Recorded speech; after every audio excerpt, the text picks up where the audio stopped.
வணக்கம் சார். வணக்கங்க.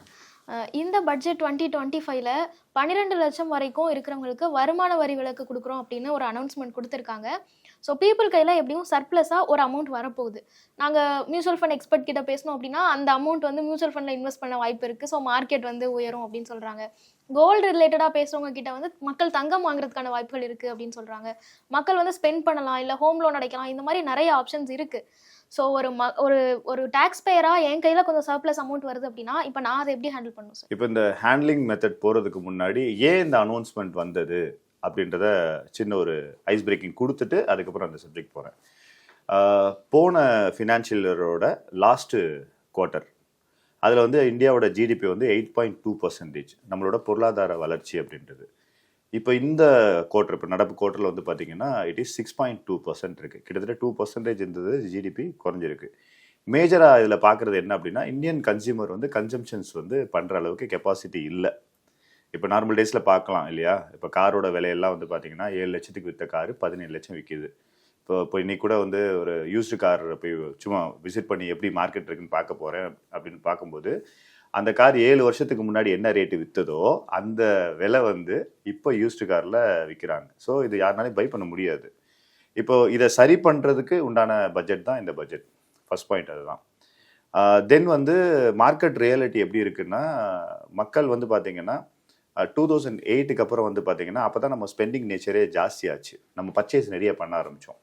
2008க்கு முன்னாடி வந்து பார்த்தீங்கன்னா நம்மள்ட்ட காசு இருந்தால் தான் செலவு பண்ணுவோம், நம்மள்ட்ட காசு இல்லைன்னா செலவு பண்ண மாட்டோம்.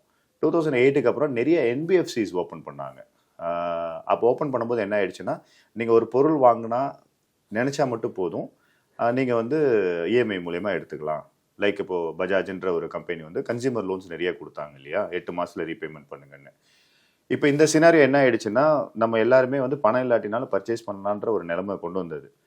இது இப்போ ஆஃப்டர் வந்து பார்த்தீங்கன்னா 2020ல் ஒரு கிரைசிஸ் நடந்துச்சு. 2020 கிரைசிஸ்க்கு அப்புறம் இது கண்டினியூ ஆனாலுமே விலைவாசி ஏறுது, வட்டி நம்ம பே பண்ணுறதும் ஏறுது. ஒரு ஸ்டேஜில் என்ன ஆயிடுச்சுன்னா, எல்லாத்துக்குமே 4 பர்சனல் லோன் இருக்கும், 3 மொபைல் ஆப் லோன் இருக்கும், 2 கிரெடிட் கார்டு இருக்கும். இப்போ நாங்கள் நிறைய எங்களோட மார்க்கெட் சர்வேல பார்க்கும்போது ஏகப்பட்ட பேர் இஎம்ஐ கூட பே பண்ண முடியாத நிலைமையில் இருக்காங்க. முக்கால்வாசி பேர் வந்து சூட்ஸ் ஃபைல் பண்ணுறாங்க. அதாவது என்னென்னா கேஸே ஃபைல் பண்ணுறாங்க. இல்லைங்க எங்களுக்கு பணம் இல்லை, எங்களால் கட்ட முடியாது, இல்லைங்க நீங்கள் சிபில் டிஃபால்ட் ஆகிட்டீங்கன்னா அடுத்து லோன் எடுக்க முடியாது அப்படின்னு பேங்க் சைடில் சொன்னாலுமே பரவாயில்ல, டிஃபால்ட் ஆனாலும் பரவாயில்ல, அந்த சூழ்நிலைக்கு போயிட்டாங்க. இதுதான் இன்றைக்கி இருக்கிற கரண்ட் பொசிஷன். இப்போ இந்த பட்ஜெட்டில் நம்ம என்ன புரிஞ்சுக்கலாம் அப்படின்னா, 12 lakh ரூபி வந்ததுன்னா இப்போ நீங்களே சொல்லுங்கள், ஃபஸ்ட்டு கடன் கட்டுவாங்களா, பர்ச்சேஸ் பண்ணுவாங்களா, இல்லை முதலீடுகள் பண்ணுவாங்களா? கடன் தான் கட்டுவாங்க. கடன் தான் கட்டுவாங்க இல்லையா. இப்போ என்னென்ன அந்த பட்ஜெட்டில் ஹிடன் பாயிண்ட் என்ன அப்படின்னா, யாரெல்லாம் இஎம்ஐ கட்ட முடியல ஃபஸ்ட்டு வந்து அந்த இஎம்ஐஸை கட்ட ஆரம்பிப்பாங்க. ஸோ அப்போ சிபில் டிஃபால்ட் ஆகலை அப்படின்னா திருப்பி லோன்ஸ் வாங்கி பர்ச்சேஸ் பண்ண ஆரம்பிப்பாங்க. இதனால் கவர்மெண்ட்டுக்கு என்ன ஒரு பெரிய ப்ளஸ் அப்படின்னா, சர்ப்ளஸ் வேல்யூ வரும்போது ரொட்டேஷன் ஆகணும். எப்பயுமே தெளிவாக புரிஞ்சுக்கணும், பணம் நிறைய கையில் இருந்தது அப்படின்னா எல்லாரும் முதல்ல வந்து செலவு பண்ண தான் ஆசைப்படுவாங்களே தவிர முதலீடு பண்ண ஆசைப்பட மாட்டாங்க. தென் கவர்மெண்ட்டுக்குமே அதுதான் வேணும். ஒய் பிகாஸ் அப்படின்னா, ஒரு பொருள் விற்றா ஜிஎஸ்டி கிடைக்கும் சரியா. அந்த பொருள் வாங்கக்கூடிய கெப்பாசிட்டி இல்லைன்னா பேங்க்கிட்ட சொல்லி லோன்ஸ் கொடுக்க வைப்பாங்க. லோன் வாங்கினாலும் லோன்ஸ்லேயுமே ஜிஎஸ்டி இருக்குது இல்லையா, அங்கே ஒரு ஜிஎஸ்டி வருமானம் வருது. சப்போஸ் வந்து ஆமாம், இது ரெண்டையுமே வந்து இவங்க மோஸ்ட்லி ஆஃபன்லி இவங்க பண்ணிக்கிட்டே இருக்கும் பட்சத்தில் ஜிஎஸ்டி கலெக்ஷன்றது ஜாஸ்தி வரும். என்ன எதிர்பார்க்கலாம்னா, ஆஃப்டர் இந்த வர ஃபினான்ஷியல் இயரில் நிறைய பேர் ஸ்பெண்ட் பண்ணுறதை நம்ம பார்க்க முடியும். First point. தென் வந்து இதை எப்படி இண்டிகேட் பண்ணலாம் அப்படின்னா, லாஸ்ட் 8 மாதமாக கார் சேல்ஸ் வந்து ட்ராப் ஆகிருக்கு. நம்ம மஹேந்திரா எக்ஸ்யூவி 700 வெஹிக்கிள் தெரியும்ல, கிட்டத்தட்ட 2-2.5 லட்ச ரூபா வரைக்கும் ஸ்பாட் டிஸ்கவுண்ட் கொடுத்துமே வண்டி விற்கலை. அப்போ என்னன்னா, இது எதுக்கு இந்த மெசேஜ் நான் சொல்கிறேன் அப்படின்னா, ஒரு மார்க்கெட்டில் எங்கே வந்து கார் விற்கலையோ அப்போ அந்த மார்க்கெட் வந்து ஒரு பேத்தட்டிக் சுச்சுவேஷனில் போகுது. எப்பயுமே மக்கள் எப்போ கார் வாங்குவாங்கன்னா, தன்னோட கம்ஃபர்ட் ஜோனும் மீன்ஸ் தன்னோட சர்வைவல் ஜோனை ரீச் பண்ணி கம்ஃபர்ட் ஜோனில் ட்ராவல் ஆகும்போது தான் அவங்களுக்கு ஒரு லக்ஸரி தேவைப்படும் இல்லையா, அந்த டயத்தில் தான் கார் வாங்குவாங்க. இப்போ இனி வர வருஷங்கள் நீங்கள் வேணால் பாருங்கள், காரோட சேல்ஸ் மேபி இன்க்ரீஸ் ஆகிறதுக்கு வாய்ப்பு இருக்குது. ஸோ ஒன்லைனர் என்ன அப்படின்னா, இன்வெஸ்ட்மெண்ட் வரதை காட்டிலும் நிறைய எக்ஸ்பென்சஸ் ஆகிறதுக்கு தான் வாய்ப்புகள் இருக்குது. மக்கள் வந்து கம்ஃபர்ட் ஜோனை ரீச் பண்ணிட்டு அதுக்கப்புறம் அவங்களோட சஃபஸ்டிகேட்டடாக இருக்கிறதுக்காக சில விஷயங்கள் பண்ணுவாங்கன்னு சொன்னீங்கல்ல சார், அந்த ஃபேஸில் என்னெல்லாம் தப்பு பண்ணுறாங்க? லைஃப் ஸ்டைல்ன்றது வந்து நார்மலாக வந்து நம்ம கிளாஸ் வைஸ் பிரிச்சிடலாமா, லோ கிளாஸ், மிடில் கிளாஸில் இப்போ 3 பிரிஞ்சிருச்சு. Lower middle class, upper middle class, அதுக்கப்புறம் ஹை கிளாஸ்ன்னு இருக்கும். இப்போ வந்து பார்த்தீங்கன்னா எப்பயுமே வந்து இப்போ லோயர் கிளாஸ்ல இருக்கிறவங்க மேபி மிடில் கிளாஸ்க்கு போகலாம் இல்லையா? யாரும் மிடில் கிளாஸ்ல போனவங்க லோயர் கிளாஸ் வரமாட்டாங்க. அப்போ மிடில் கிளாஸ்ல இருக்க அந்த 3 செக்மெண்ட் எப்படி ஆசைப்படுவாங்கன்னா, லோயர்ல இருந்து மிடிலும், மிடில்ல இருந்து அப்பர் செக்மெண்ட் போய் மேல வந்து நான் ரிச்சுக்கு போகலாம் அப்படின்னு பார்ப்பாங்க. இவங்க பண்ற பெரிய தப்பு என்ன அப்படின்னா, இவங்க லைஃப் ஸ்டைல்னால தான் இதுல இம்ப்ரூவ்மெண்ட் ஆறாங்களே தவிர வெல்த்ல வந்து உங்களுக்கு பெருசா ஆறது கிடையாது. சரி, அதாவது என்னன்னா ரிச்ன்றது வந்து இது நிறைய சேயிங்ஸ் நம்ம பார்த்துருப்போம். நம்ம காட்டிக்கிறது கிடையாது, நம்மள்ட்ட இருக்கக்கூடிய நெட்வொர்த் தான் ஆக்சுவலா. மோஸ்ட்லி பண்ற தப்பு என்ன செய்யறாங்க அப்படின்னா, இவங்களோட லைஃப் ஸ்டைலை மாத்திக்குவாங்க. ஃபார் எக்ஸாம்பிள் ஆல்டோ வச்சிருப்பாங்க, அப்புறம் வந்து ஒரு செடான், அதாவது ஒரு ஹேட்ச்பேக் வச்சிருப்பாங்க, அப்புறம் ஒரு செடான் போவாங்க, அதுக்கப்புறம் ஒரு எஸ்யூவி போயிடுவாங்க. இப்படி தானே போறாங்க இல்லையா? காரோட தன்மை மாற போறது கிடையாது, பட் இதோட பையிங் காஸ்ட்டும் மாறுது, இதோட மெயின்டெனன்ஸ் காஸ்ட்டும் மாறுது. லைக் 1 பிஹெச்கே இருப்பாங்க, 2 பிஹெச்கேன்னு இருப்பாங்க, அதுக்கப்புறம் வந்து பார்த்தீங்கன்னா கம்யூனிட்டி வில்லாக்குள்ளே போவாங்க, மெயின்டெனன்ஸ் காஸ்ட் கூட தான் செய்யும். முக்கால்வாசி பேர் பண்ணுற தப்பு என்னன்னா, இன்கம் ரைஸ் ஆகும்போது அவங்களோட லைஃப் ஸ்டைலை தான் பெருசு பண்ணிக்கிறாங்களே தவிர, அந்த லைஃப் ஸ்டைலுக்கு உண்டான பேக்கப் பிளானாக இருக்கக்கூடிய அந்த பேராசூட்டோ இல்லாட்டி ஒரு லைஃப் ஜாக்கெட்டோ அவங்க ரெடி பண்ணிக்கிறது கிடையாது. இதுதான் பண்ணக்கூடிய பெரிய மிஸ்டேக். இந்த மிஸ்டேக் பத்தி நம்ம பேசும்போது இது ஒரு வகையில நம்ம செல்ஃப் ரெஸ்பெக்டோட கனெக்ட் ஆன விஷயமா கூட பார்க்கலாம்ல சார். ஏன்னா லக்கி பாஸ்கர்ல கூட அப்படி ஒரு சீன் இருக்கும். வெல்த் வந்து நம்ம என்ன காமிச்சிக்கிறோமோ அதுதான் இருக்கு அப்படின்னு. ஸோ என் ரெஸ்பெக்ட் ஏர்ன் பண்றதுக்காக நான் இந்த மாதிரி விஷயங்கள்லாம் பண்றேன் அப்படின்னு ஒரு சில பேர் ஜஸ்டிஃபிகேஷனும் கொடுப்பாங்க. அதை எப்படி பாக்குறீங்க? அதை எப்படி ஹேண்டில் பண்ணணும்? சரி, அதாவது என்னன்னா எமோஷன்ஸ் அண்ட் மணி இது ரெண்டுமே ஈஸ்ட் அண்ட் வெஸ்ட் மாதிரி, புரியுதுங்களா? எமோஷன்ஸ்ன்றது செல்ஃப் ரெஸ்பெக்ட் இதெல்லாம் இருக்கிறது தான். மணின்றது வந்து செல்ஃப் ரெஸ்பெக்ட் இல்லைன்னு சொல்ல முடியாது. எமோஷன்ஸை நீங்கள் கனெக்ட் பண்ணும்போது உங்கள் மணியை வந்து செல்ஃப் ரெஸ்பெக்ட்காண்டி கொடுக்க வேண்டிய சூழ்நிலை வரதான் செய்யும். இதில் எங்கெல்லாம் செல்ஃப் ரெஸ்பெக்ட் கொடுக்கணும், எங்கெல்லாம் செல்ஃப் ரெஸ்பெக்ட் கொடுக்க வேண்டாம் அப்படின்ற ஒரு பொசிஷன் இருக்குது. நம்ம லக்கி பாஸ்கர் படமே நம்ம எடுத்துட்டாலுமே அவருக்கு அடுத்த ஒரு இன்கம் சோர்ஸ் இருக்குன்றதுனால தானே 100% செலவு பண்ணுறாரு இல்லையா? அடுத்த ஒரு இன்கம் சோர்ஸே இல்லாத பட்சத்தில் அவருமே செலவு பண்ணியிருக்க மாட்டார். அப்போது இங்கே என்ன நான் மீன் பண்ண வரேன் அப்படின்னா, பகட்டான செல்ஃப் ரெஸ்பெக்டை பார்க்க வேண்டாம்.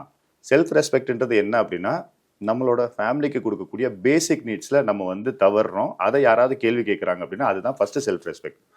பேசிக் நீட்ஸ் என்ன?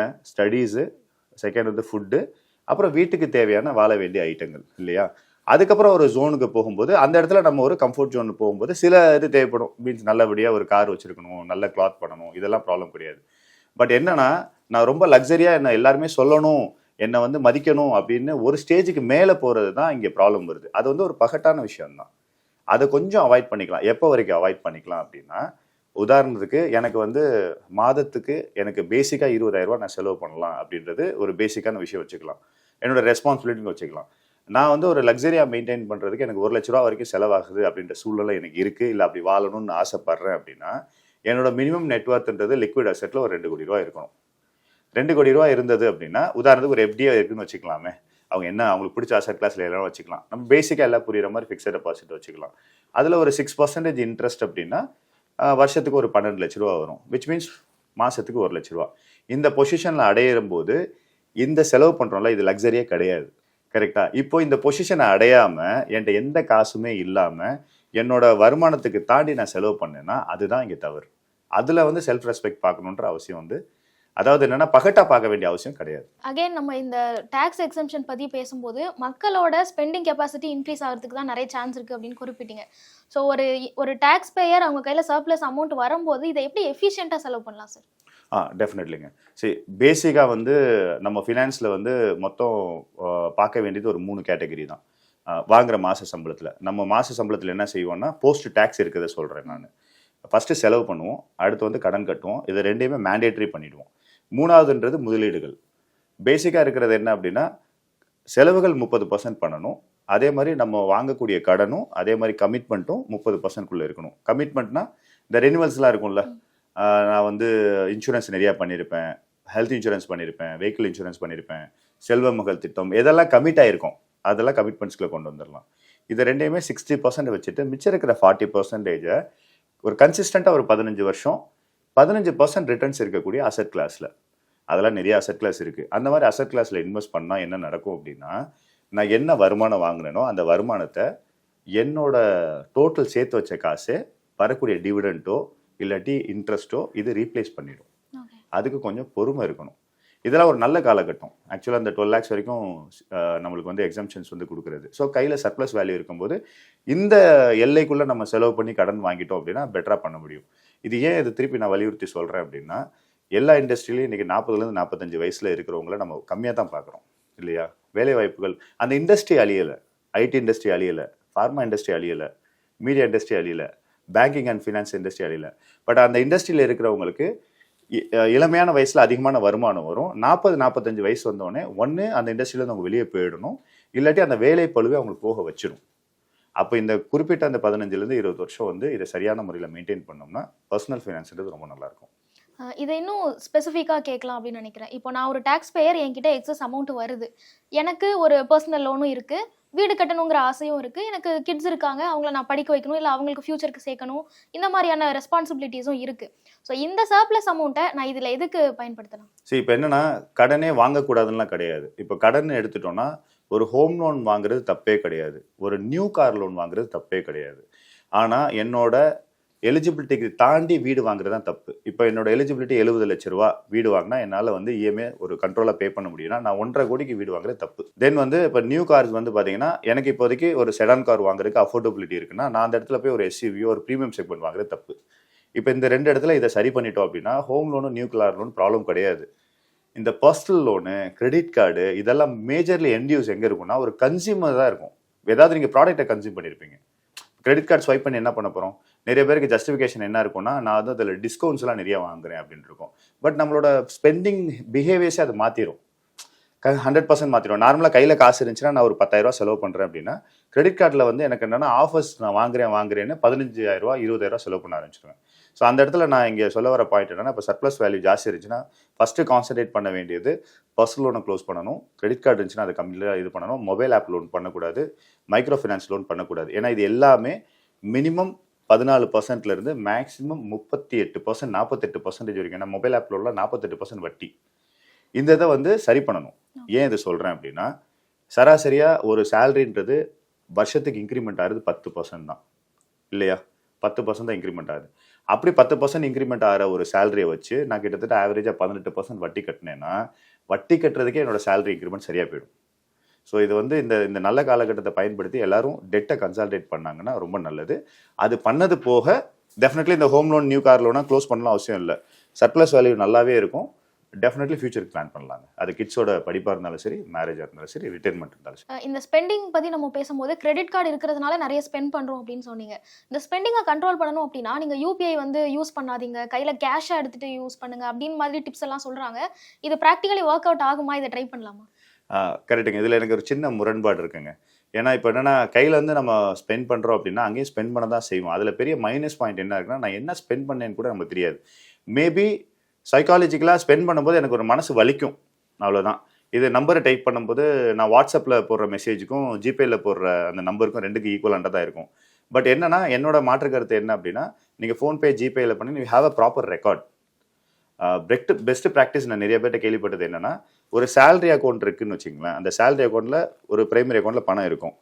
நிறைய பேர் ப்ராப்பராக ஃபினான்ஸ் மெயின்டைன் பண்ணுறவங்க என்ன செய்வாங்கன்னா ஒரு ஜிபே அக்கௌண்ட் ஓப்பன் பண்ணிடுவாங்க. மீன்ஸ் அதுக்கு ஒரு தனியாக ஒரு சேவிங்ஸ் அக்கௌண்ட் வச்சுருப்பாங்க, அதில் தான் ஜிபே லிங்க் ஆகும். இந்த சம்பளம் வரும்போது அந்த பிரைமரி அக்கௌண்ட்டில் பணம் ஃபுல்லாக இருக்கும். அது லைபிலிட்டிஸ் மீன்ஸ் இஎம்ஐ போகிறது, தென் வந்து ஏதாவது இன்வெஸ்ட்மெண்ட்ஸ் போகிறதுலாம் போயிடும். இவர் என்ன பண்ணுவார்னா ப்ராம்ப்டாக 10,000 ரூபா தான் அந்த மாத செலவு அப்படின்னா அந்த மாத செலவு இருக்கிறத மட்டும் ஜிபேயில் ஷிஃப்ட் பண்ணிடுவார். ஜிபேயில் ஷிஃப்ட் பண்ணிட்டோன்னா இவருக்கு லிமிட்டே 10,000 தான் இருக்கும், அதை தாண்டி செலவழிக்க முடியாது. ஏன் இது சொல்கிறேன் அப்படின்னா, இன்றைக்கி காலகட்டம் டெக்னாலஜி போயிடுச்சு, நம்ம எல்லா இடத்துலையும் கேஷ் வச்சுக்க முடியாது. ஈவன் பூக்கடையில் பூ விற்கிறவங்களும் சரி, பலசர கடையிலையும் தே ஆர் ப்ரிஃபரிங் ஜிபே. அப்படின்னும் போது நம்ம கேஷை எடுத்து பண்ணணுன்றது சாத்தியம் கிடையாது. கன்வீனியன்ட்டுக்கு நம்ம ஜிபே யூஸ் பண்ணிக்கலாம். ஆனால் என்னன்னா அந்த கண்ட்ரோல் மெக்கானிசம் இந்த மாதிரி வச்சுட்டோம்னா இட் வில் பி பெட்டர். மக்கள் ஸ்பெண்டிங் எப்படியும் இன்னும் கொஞ்சம் நல்லா அதிகமாக தான் போகுது அப்படிங்கிறத பேசுகிறோம். அப்படி இருக்கும்போது இந்த ஸ்பெண்டிங், எக்ஸஸ் ஸ்பெண்டிங்லாம் மார்க்கெட்டில் என்ன மாதிரி இம்பாக்ட் கொடுக்கும் சார்? டெஃபினெட்லி. சரி, நம்ம என்ன தான் ஃபினான்ஸை பற்றி நல்லாவே பேசினாலுமே 80% மக்களுக்கு வந்து புரியாதுன்னா சொல்ல மாட்டேன், புரிஞ்சுக்க முயற்சியே பண்ண மாட்டாங்க. Because they love to spend. இன்றைக்கி வாழ்க்கையே இன்றைக்கி வாழ்ந்தே ஆகணும், வாழ்க்கைன்றது ஷார்ட்டு, வாழ்க்கைன்றது வாழ்வதற்கே அப்படின்ற சித்தாந்தத்தில் தான் நம்ம இப்போ ட்ராவல் பண்ணிகிட்டு இருக்கோம். இப்போ இவங்க என்ன பண்ணுவாங்கன்னா அதிகமாக ஸ்பெண்ட் பண்ணும்போது இது எல்லாமே வந்து பார்த்திங்கன்னா ஒரு கார்பரேட் கம்பெனிக்கு தான் போகும். லைக் இப்போ எஃப்எம்சிஜின்னு எடுத்துகிட்டிங்கன்னா எவ்வளோ ப்ராடக்ட் இருக்குது. ஹமாம் சோப்பு ஒரு லிஸ்டட் கம்பெனி தான் இல்லையா, இந்துஸ்தான் லீவர் லிமிடெட்டில் சேர்ந்தது தான். தென் வந்து நீங்கள் ஆட்டோமொபைல் எடுத்துட்டிங்கன்னா எல்லாமே லிஸ்டட் கம்பெனி தான். ஸோ ஃபஸ்ட்டு கன்சியூமர் என்ன செய்வார், ஃபஸ்ட்டு வந்து தனக்கு ஸ்பெண்டு வந்து எஃப்எம்சிஜியில் நிறையா பண்ணுவார். அடுத்து வந்து கொஞ்சம் செஃபிசிகேட்டடாக இருந்தாருன்னா கார் நல்லா வாங்குவார். அடுத்து வந்து கொஞ்சம் சர்ப்ளஸ் வேல்யூ இருந்துச்சுன்னா வீடுன்றது ஒரு போவார். வீடு வந்து பார்த்தீங்கன்னா நம்ம வானம் தோண்டும் போது அந்த பூச்சிக்கொல்லி மருந்து போகிறாங்களே அதில் இருந்து கடைசி அந்த வீடு முடியும் போது மாட்டக்கூடிய ஏசி வரைக்கும் லிஸ்டட் கம்பெனி தான். அப்போது பர்ச்சேஸ் ஜாஸ்தியாகும் போது கன்சம்ஷன் ஜாஸ்தியாகும். கன்சம்ஷன் ஜாஸ்தியாச்சுன்னா டெஃபினெட்லி மார்க்கெட் வந்து ஏறதாங்க செய்யும். இது யாருக்கு இது உபயோகப்படும்னா, இந்த 20 பேர் இதை ப்ராம்ப்டாக பார்க்குறாங்க பார்த்தீங்களா, இந்த 20 அதாவது 80% பேர் செலவு பண்ணுவாங்க, 20% பேர் வந்து இன்வெஸ்ட்மெண்ட்ஸ் பண்ணுவாங்க. அதுலேயும் 5% மட்டும்தான் ரிச்சாக இருப்பாங்க. மிச்சம் 15% வந்து செல்ஃப் சஸ்டெயினாக இருப்பாங்க. செல்ஃப் சஸ்டெயினாக என்ன அப்படின்னா, சப்போஸ் அடுத்த மாதம் வேலைக்கு இல்லாட்டினாலும் என்னால் இருக்க முடியும், அடுத்து ஒரு 2 வருஷத்துக்கு வேலைக்கு இல்லைன்னா என்னால் இருக்க முடியும். நிறைய பேர் அந்த பொசிஷனை ரீச் பண்ணி தன்னை ரிச்சுன்னு நினச்சிக்கிறாங்க. அது ரிச் கிடையாது. அவங்கள 15% இருப்பாங்க. மிச்சம் ரொம்ப காசியஸாக வெல்த்தை பில்ட் பண்ணுறவங்க இருக்கிறவங்க தான் 5% தான் இருப்பாங்க. இதுதான் வந்து நிதர்சனமான உண்மை. இது நடக்கிறதுக்கு வாய்ப்புகள் அதிகமாக இருக்குது. இதனால மார்க்கெட் ரியாக்ட் ஆக போகுது, பாசிட்டிவ் இம்பாக்ட் தான் இருக்க போகுது அப்படின்னு பேசுகிறோம். ஸோ என்னோட சர்ப்ளஸ் அமௌண்ட்டை நான் இதை கெஸ் பண்ணிட்டு லோன் ஏதோ வாங்காமல் மார்க்கெட்டில் போடலாமா சார்? தாராளமாக பண்ணலாங்க. ஸோ இதில் வெரி சேயிங், இப்போ மார்க்கெட் சொல்கிறோம்ல, ரொம்ப பேசிக்காக சொல்லிடுறாங்க. இப்போ வந்து ஒரு ப்ராடக்டோட இன்ஃப்ளேஷன் ஒன்று இருக்குது, கரெக்டு தானே? இப்போது உதாரணத்துக்கு பேசிக்காக வந்து எதை எடுத்துக்கலாம் அப்படின்னா, வீடு கட்டுறாங்களே, வீடு கட்டும்போது இந்த கம்பி விற்கிறாங்க பார்த்தீங்களா, அந்த கம்பியோட ரேட்டே இன்ஃப்ளேஷன் கிட்டத்தட்ட 10% 12% இருக்குது. இப்போ நான் வந்து ஒரு பிஸ்னஸ் பண்ணுறேன், கம்பியை வாங்கி விற்கிற நபராக இருக்கேன்னு வைங்களேன். நான் கம்பியை வாங்கி வச்சா மட்டுமே இன்ஃப்ளேஷனுக்கு ரேட் ஏறும். நான் வியாபாரமே பண்ணவே தேவையில்லை, கரெக்டு தானே? என்கிட்ட இருக்கிற ஸ்டாக்கு போன வருஷம் 100 ரூபாய்க்கு கிலோக்கு வாங்கியிருக்கேன்னா இந்த வருஷம் 110 ரூபாய்க்கு போகும் கிலோ போகிறது. இப்போ இதே இது வந்து இந்த நான் விற்று அதில் ப்ராஃபிட் பண்ணி திருப்பி நான் புது கம்பியை வாங்கி திருப்பி நான் ப்ராஃபிட் பண்ணேன்னா அதுதான் க்ரோத்து, கரெக்டாக? நான் வந்து ஒரு 10% என் கம்பெனியை க்ரோத்தில் கொண்டு போகிறேன்னா இன்ஃப்ளேஷனே எனக்கு ஒரு 10% கொடுக்குது, 10% எனக்கு க்ரோத் கொடுக்குது. ஸோ 20% க்ரோத்ன்றது ஒரு தொழில் இருக்க தான் செய்யும். இதே மாதிரி எல்லா ப்ராடக்ட்லையும் இப்படி தாங்க இருக்கும். ஏன்னா நம்ம சப்ளை பண்ணுறது, பணம் சப்ளை பண்ணுறது ஏதோ ஒரு ஈக்விட்டி மூலியமாக ஒரு கார்பரேட் கம்பெனி தான் சப்ளை பண்ணுறோம். அவன் ஐடியாவில் அப்படி வச்சுட்டு இருக்க மாட்டான். இன்ஃப்ளேஷனும் அவனுக்கு ஒரு க்ரோத் கொடுக்கும், செகண்டு புதுசாக நடக்கக்கூடிய சேல்ஸும் கொடுக்கும். பேசிக்காக புரிகிற மாதிரி சொல்லணும் அப்படின்னா, ஒரு கண்ட்ரியோட இன்ஃப்ளேஷன் ப்ளஸ் ஜிடிபி இது ரெண்டும் சேர்ந்தோம்னா அது என்ன வேல்யூ வருதோ அது வந்து நார்மலான அசெட் கிளாஸ்லேயே வந்துடும். பேசிக்காக வந்துடும். இதில் பெரிய ஹோம்ஒர்க் பண்ண தேவையில்லை. நம்ம இதில் போய் வந்து லார்ஜ் கேப்பா, மிட் கேப்பா, ஸ்மால் கேப்பா, இதை எடுத்து அப்படி போடுவோம், எஸ்டிபி போடுவோம், அதை செய்வோம், இதை செய்வோம், இதெல்லாம் ஸ்ட்ராட்டஜிஸ். கண்ட்ரி தான் நம்மளுக்கு வந்து வளர்ச்சி கொடுக்குதே தவிர நம்ம ஸ்ட்ராட்டஜிஸ்ன்றது அந்த வளர்ச்சியை சஸ்டெயினாக கொண்டு போகிறதுக்கு தான் ஸ்ட்ராட்டஜிஸ் தேவை. மற்றபடி கண்ணை மூடிட்டு உங்களுக்கு நம்ம கண்ட்ரி இப்போ வந்து ஃபார் எக்ஸாம்பிள் இப்போ 6.2 இருக்குது ஜிடிபி ரேட் அப்படின்னா, இப்போ வந்து இன்ஃப்ளேஷன் வந்து ஒரு 7% இருக்குன்னா 13% ஸ்டாண்டர்ட் ரேட்டாக உங்களுக்கு கிடைச்சிரும். ஈவன் இண்டெக்ஸ் ஃபண்டில் கூட கிடைச்சிரும். இதுதான் பேசிக் தம் ரூல். அப்போ சர்ப்ளஸ் வேல்யூ இருந்துச்சுன்னா இதை கொஞ்சம் அறிஞ்சிட்டு நான் சொன்ன மாதிரி ஒரு 40% மேக்ஸிமம், முடிஞ்சால் ஒரு 30% வந்து டிசிப்ளினாக லாங் ரன்னுக்கு இன்வெஸ்ட் பண்ணணும். மக்கள் எங்கே பெரிய தப்பு செய்கிறாங்க அப்படின்னா, ஃபண்டை பற்றி நிறைய பேசுகிறாங்க, ஃபண்டோட ரிட்டர்ன்ஸை பற்றி நிறைய பேசுகிறாங்க. ஆனால் இது ரெண்டையும் சேர்த்து எவ்வளோ காலகட்டத்துக்கு இதுக்கு சஸ்டெயினாக வச்சுக்கணுன்றதை பற்றி யாருமே பேசுறது இல்லை. பிகாஸ் ஏன்னா இந்த காலகட்டம் இருக்குது பார்த்தீங்களா, இதுதான் வந்து நம்ம கொடுக்குற காசை காட்டிலும் அது கொடுக்கக்கூடிய ரிட்டர்னை காட்டிலும் more powerful. Time is more powerful. இந்தியாவோட எக்கானமி தான் இதை டிசைட் பண்ணும் அப்படின்னு சொல்கிறீங்க. ஸோ இந்தியான்னு இல்லை, நிறைய கண்ட்ரீஸோட எக்கானமி இப்போ ட்ரம்ப்ஸ் எடுக்கிற நிறைய முடிவுனால கேள்விக்கு உட்படுத்தப்படுது அப்படின்னு சொல்லலாம். நான் திடீர்னு ஏதாவது டேரிஃப் வந்து அனௌன்ஸ் பண்ணுறாரு, அது ஆப்வியஸாக மார்க்கெட்டில் இம்பாக்ட் பண்ணுறதை பார்க்குறோம். ஸோ இது ஒரு காமன் மேனாக எனக்கு என்னெல்லாம் ட்ராபேக்ஸ் ஏற்படுத்தும் சார்? சிம்பிளுங்க. இப்போ ட்ரம்ப்போட நியூஸே வந்து பார்த்துக்கலாமே. அவரோட எக்கனாமி வந்து பேத்தட்டிக்காக இருக்கிறதுனால தான் இந்த ஸ்டாண்டே அவர் எடுக்கிறாரு. தென் வந்து நான் எப்படி பார்க்குறேன் அப்படின்னா, அவர் வந்து மனிப்புலேட் தான் பண்ணுறாரு நிறைய மெசேஜஸ் சொல்லி. அவர் 10 சொல்லுவார், ஆனால் நடைமுறையில் 2 தான் வரும். இது ஒரு டாக்டிக்ஸ் தான். இது வந்து ஒரு பொலிட்டிக்கல் ரீதியான டாக்டிக்ஸ்.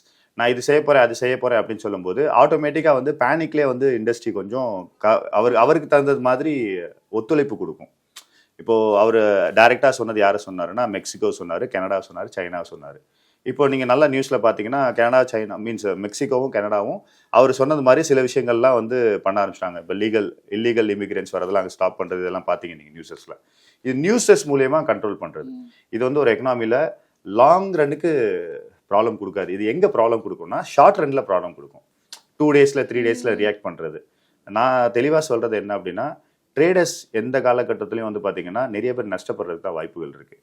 ஆனால் இன்வெஸ்ட்மெண்ட்ஸ் பண்ணுறவங்கன்றது லாங் டேர்முக்கு போகும்போது இதெல்லாம் நம்ம பார்க்க வேண்டிய அவசியமே கிடையாது. தென் வந்து இன்னும் அந்த மெசேஜ்குள்ளே உள்ளே போனோம்னா இதனால வந்து பார்த்தீங்கன்னா அமெரிக்காவோட பொருளாதாரம் தான் கொஞ்சம் டிஃப்ரெண்ட்டாக இருக்க வாய்ப்பு இருக்குது. உதாரணத்துக்கு இல்லீகல் இமிகிரன்ஸ்லாம் வெளியே கொண்டு வரணும்னு சொல்கிறாரு. அங்கே காஸ்ட்டு கம்மியாக வேலை பார்க்குறது அவங்க தான். சப்போஸ் அவங்க வெளியே வந்தாங்கன்னா எக்ஸிஸ்டிங் இருக்கிறவங்க காஸ்ட் அதிகமாக கொடுக்கறதுக்கு வாய்ப்பு இருக்குது. அப்போது உள்ளே இருக்கக்கூடிய ப்ராஃபிட்டபிலிட்டி குறையிறதுக்கு வாய்ப்பு இருக்குது. செகண்ட், இப்போ வந்து நிறைய டாக்ஸஸ் இம்போர்ட் டியூட்டிஸ் அவர் அதிகப்படுத்துறாரு அப்படின்னா அவர் கண்ட்ரியில் இருக்கக்கூடிய மக்களுக்கு தான் அது கஷ்டம். ஏன்னா பையிங் கெப்பாசிட்டி இல்லைன்னா இதை வாங்கவே முடியாது, காஸ்ட்டோட ரேட்டு கூடிரும். செகண்ட், இதை வாங்கி விற்கக்கூடியவங்க, இதை இம்போர்ட் பண்ணுற அமெரிக்கன்ஸ்க்கு இது ப்ராப்ளம் வரும். ஸோ தட் இந்த விஷயம் வந்து ஒன் லைனில் சொல்லணும்னா இதை வச்சு நம்மளுக்கு ஒரு பெரிய இம்பாக்ட் இருக்காது. நம்மளோட பெரிய டிராபேக் என்ன பண்ணுறதுன்னு தெரியல. ஏன்னா நம்ம வந்து டாலரில் நம்மளோட எக்கனாமி வந்து லிங்க் ஆயிருக்கு. சரி, நம்ம கண்ட்ரியில் வந்து சர்வீஸ் இண்டஸ்ட்ரியோட பங்களிப்பு ஜாஸ்தி. சர்வீஸ் இண்டஸ்ட்ரி இப்போ யூஎஸ்ஐ டிபெண்ட் பண்ணி தான் இருக்குது. அதனால வந்து அந்த எக்கனாமி எப்படி போனாலும் அதோட இம்பாக்ட் நம்மளுக்கு இருக்கும் இங்கே. ஸோ அதனால நம்ம அதுக்கு ரெசிப்ரோகேட் பண்ண வேண்டிய சூழ்நிலையை தள்ளப்படுறோம். பட் கோயிங் ஃபார்வர்ட் ஒரு ஸ்டேஜ் வரும், நம்ம செல்ஃப் சஸ்டெயினாக மாறிடுவோம். அந்த டைமில் இவங்களெல்லாம் டிபெண்ட் பண்ணி இல்லாத அளவுக்கு நம்ம எக்கனாமி வர்றதுக்கு வாய்ப்பு இருக்கு. அப்போ ஆவரேஜாக ஒரு மிடில் கிளாஸில் இருக்கிற ஒரு இந்தியன் அவங்களோட ஃபினான்ஷியல் டெசிஷன்ஸ் எடுக்கிறதுக்கு இந்த மாதிரி நியூஸ் எல்லாம் பெருசாக ரியாக்ட் பண்ணவோ ஃபாலோ பண்ணவோ வேணாமா சார்? தேவையே இல்லைங்க. நியூஸை பார்த்து ஃபஸ்ட்டு கன்வின்ஸே ஆகக்கூடாது. ஏன்னா இங்கே வந்து நான் ஆழமாக நம்புறது என்ன அப்படின்னா, கண்ட்ரியோட எக்கனாமி எப்படி போகுது, செகண்ட் வேர்ல்டோட எக்கனாமி எப்படி போகுது, அதெல்லாம் நம்ம பார்க்குறத விட்டுட்டு என் குடும்பம் எப்படி இருக்குது, நான் எங்கே வேலை செய்கிறேன், எனக்கு என்ன வருமானம் வருது, என்னோட குடும்பத்தோட கல்ச்சர் என்ன, என் இண்டஸ்ட்ரியில் எவ்வளோ நாள் எனக்கு வேலை வாய்ப்பு இருக்குது, தென் வந்து இந்த இண்டஸ்ட்ரி வளரக்கூடிய இண்டஸ்ட்ரியா, அப்படின்னா என்னோட இன்கம்மை ரைஸ் பண்ண முடியுமா, என்னோட டாக்ஸேஷன் என்ன இருக்குது, என் பசங்களோட ஸ்பெண்டிங் பிஹேவியர் எப்படி கான்சன்ட்ரேட் பண்ணணும், என்னோட ஸ்பெண்டிங் பிஹேவியர் எப்படி கான்சன்ட்ரேட் பண்ணணும், என்னோட லைபிலிட்டிஸ் எப்படி நான் கான்சன்ட்ரேட் பண்ணணும், இதை மட்டும் கான்சன்ட்ரேட் பண்ணிட்டோம்னா நம்மளுக்கு சர்ப்ளஸ் வேல்யூ ஜாஸ்தி வந்துடும். அதை வந்து நம்ம எங்கே பார்க் பண்ணாலும் வளர தானே போகிறோம். இப்போ எங்கே கன்ஃபியூஷன்ஸ் வருது அப்படின்னா, என்னோட 100% சம்பளத்தில் நான் 90% செலவு பண்ணிவிடுவேன், மிச்சம் இருக்கிற 10% எங்கேயாவது முதலீடு பண்ணுவேன். அதில் வர ரிட்டர்ன்ஸ் வந்து இந்த 90% சரி பண்ணணும்னு நினைக்கிறோம். அது உலகத்தில் எங்கேயுமே நடக்காது. அதை விட்டுட்டு நம்மளோட எக்ஸ்பென்சஸ் அண்ட் லைபிலிட்டியை நான் கஞ்சத்தனமாக இருக்கணும்னு சொல்லலை, ஒரு சிக்கனமாக இருந்தோம் அப்படின்னா சர்ப்ளஸ் வேல்யூ இன்க்ரீஸ் ஆச்சுன்னா கண்ணை மூடிட்டு நீங்கள் கோல்டு வாங்கினாலும் வளரதான் போகுது, டெபாசிட் போட்டாலும் வளரதான் போகுது உங்கள் பணம், ஈவன் நீங்கள் மியூச்சுவல் ஃபண்ட்ஸ் பண்ணாலும் பண்ண தான் போகுது. அப்போ அந்த இடத்துல வந்து நம்மளுக்கு ப்ரெஷர் இருக்காது. 20% ரிட்டர்ன் வேணும், 30% ரிட்டர்ன் வேணும், ப்ரெஷர் இருக்காது. 12 to 15% டீசென்ட் ரிட்டர்ன்லேயே நம்மளால் செல்ஃப் சஸ்டெயினாக இருக்க முடியும் இல்லையா? நாட்டை பற்றி கவலைப்படுறதுக்கு நிறைய பேர் இருக்காங்க, உலகத்தை பற்றி கவலைப்படுறதுக்கு நிறைய பேர் இருக்காங்க. நம்ம குடும்பத்தை பற்றி, நம்மளோட பர்சனல் ஃபினான்ஸை பற்றி கவலைப்பட்டோம்னா இது சரி பண்ணலாம். Thank you sir. ஃபேமிலி ஃப்ரெண்ட்ஸ் எல்லாம் விட்டுட்டு வெளிநாட்டுல போய் ரொம்ப கஷ்டப்பட்டு பணம் சம்பாரிச்சுட்டு இருக்கீங்களா? இப்படி கஷ்டப்பட்டு சம்பாரிச்ச பணத்தை எங்க சேமிக்கிறது, எப்படி சேமிக்கிறது, எங்க சொத்து வாங்கினா கரெக்டா இருக்கும்னு, டாக்ஸை எப்படி மெயின்டைன் பண்றதுன்னு குழப்பத்திலே இருக்கக்கூடிய என்ஆர்ஐயா நீங்க? உங்க சந்தேகங்களை தீர்க்கிறதுக்காக தான் ஈடி தமிழ் எக்ஸ்க்ளூசிவான நிறைய கண்டென்ட்ஸ் எடுத்துட்டு வர போறாங்க. இதை மிஸ் பண்ணாம நீங்க பார்க்கணும் அப்படின்னா ஸ்கிரீன்ல தெரியக்கூடிய வாட்ஸ்அப் நம்பரை கான்டாக்ட் பண்ணுங்க.